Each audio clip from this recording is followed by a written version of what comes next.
morning, Anthony. Morning, Dr. Woods. Hey, I have a question for you. Shoot. When my father had to go into a nursing home, my mother fell and broke her hip, and she was caring for him, and then something happened to her. Well, I didn't know exactly what to do, and she happened to have your number handy. And I'm really grateful because I asked you all kinds of questions, and you answered them. Yeah. So I know that we have a new section on the caregivers newsletter that says, go ask Anthony. Right. And one of our first questions was, what do you do? How do you know that this is the right home for your person? How do we know that? Well, after doing assisted living for quite a few years, one of the things that I would do if I was looking for a placement and had approached an assisted living, the first encounter is who is greeting you at the door. Were you welcomed?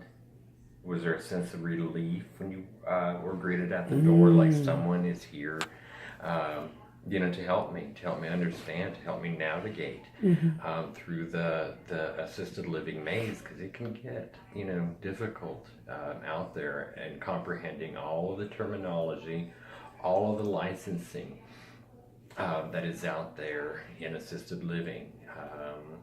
So I think the first thing is how do you feel about that person that greeted you at the door? You walk up into the home, visually, what are you seeing? How do the residents appear to you, as you're working your way through the home?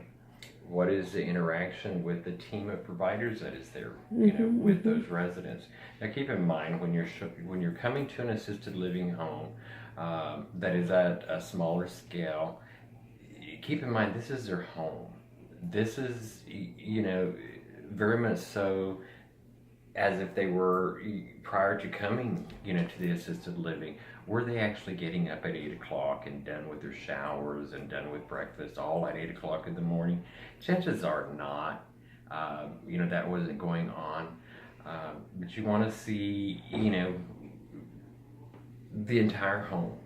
If you're there by 10 o'clock viewing an assisted living home, and you're seeing the residents that look like kept, chances are there's something, going on there where the focus is really not on so much the care of the residents. So those are things to really look at, in the home.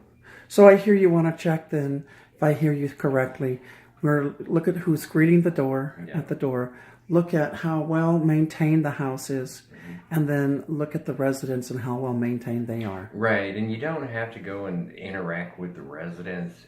There are residents that are, can be very advanced with dementia that are not going to be able to communicate. Right, exactly. You're not going to see them walking around the home. Right. So just visually keep that in mind. Are you being educated by the person that's, explaining what their field of expertise is? Are you actually learning anything from it? Once you've left the home, if you have any questions that you weren't answered, you need to call them back, and go direct and be very upfront with the information that you're providing about, your loved one. It just makes it easier for the home to be able to comprehend, what their needs are, what was going on prior, last week. Why exactly are you looking for assisted living? Okay. So, and I hope that the provider out there that you're working with is, has been able to educate you on assisted living so that you can make a very good decision. Very good. Anthony, I hope one day you write a book or something about all this stuff. You are a wealth of information, and I appreciate it. Thank you, Dr. Woods. Have a good day.